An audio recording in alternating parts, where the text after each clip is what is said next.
So ayan, pasok na tayo.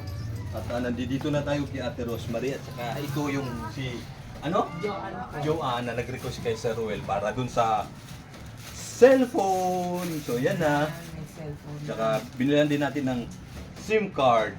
Ayan na, ito bibigay na natin sa anak ni Ate Rosemary kay Joanne. So ayan, check mo na. Ito na rin yung SIM card.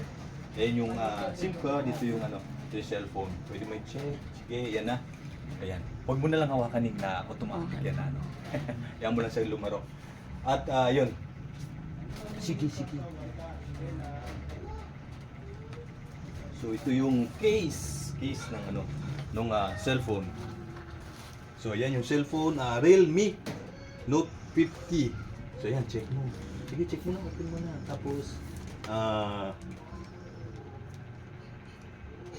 tahimik silang tatlo. Kasi Mababait na. andito ako. Pag wala ako, Ayan. wala na. So ito yung charger, wala lang yung earphone. Opo. Wala nang mga earphone ngayon mga cellphone, no? Wala na po. Hindi katulad Oo, hindi katulad dati. Mga earpods na po kasi ako. Ayun na yung So ito yung case. Hindi dito yung saan na yung nito, pang sa SIM card. Yung pinagsusundot, wala ba dito? May pang-subscribe. Para mailagay yung SIM card. Asan? Hindi, asan ba yung pang-subscribe? Walang pin. O pinupush lang siguro yan. So, okay, so yun. At ito yung SIM card. Sige, check nyo na lang mamaya. Para pinalala rin natin ang SIM card. Okay, check nyo na lang.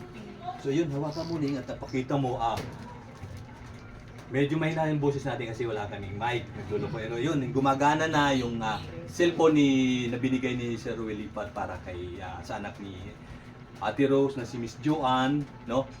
At yun pakita mo sa kanila para makita nila. Pangsyonal na.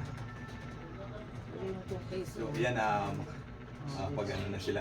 Nakita na ako. Mm. TikTok daw. TikTok na. Magti-TikTok na.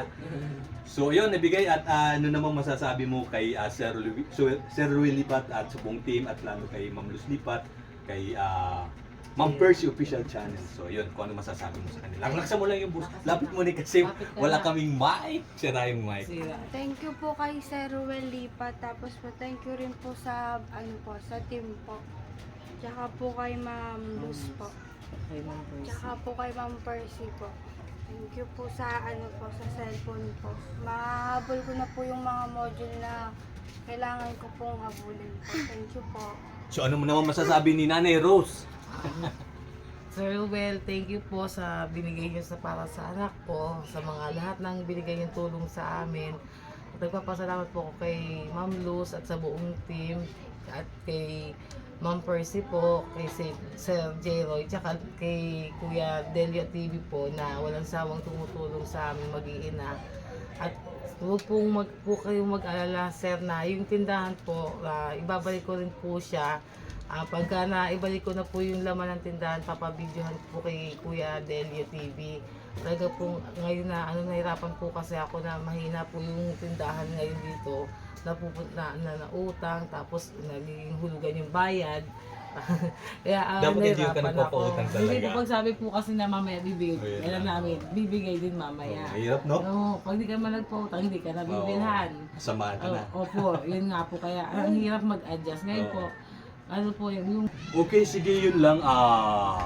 Sana naririnig yung mga boses nyo kasi walang mic. Ayan, At maraming pong salamat kay Sir Ruel Lipat, kay Ma'am Luz Lipat, kay Sir Jeroy Lipat, kay Ma'am Percy Official Channel at sa buong team. Maraming pong salamat sa inyo na sa binibigay niyong tulong sa ating mga kababayan, lalo na kay Ate Rosemary sa anak niya para may pagpatuloy niya pa rin yung kanyang pag-aaral na nasa bahay lang siya at ang layo din kasi ng school talaga dito. So medyo pricey ang magiging transportation, ayun lang yung Kaya napakalaking bagay nung cellphone na ibinigay ni Sir Ruel Lipat para kay sa anak ni Ate Rosemary na si Miss Joanne para sa kanyang pag-aaral. So yun, sana ning magtuloy-tuloy yung pag-aaral mo hanggang sa makatapos ka. Tsaga-tsaga lang na maging okay ang lahat. So yun lang, masabi ko maraming salamat din sa inyo sa tiwala na binibigay niyo kay Sir Ruel Lipat at sa buong team. So maraming salamat. Thank you. Salamat sa iyo ha. Thank you.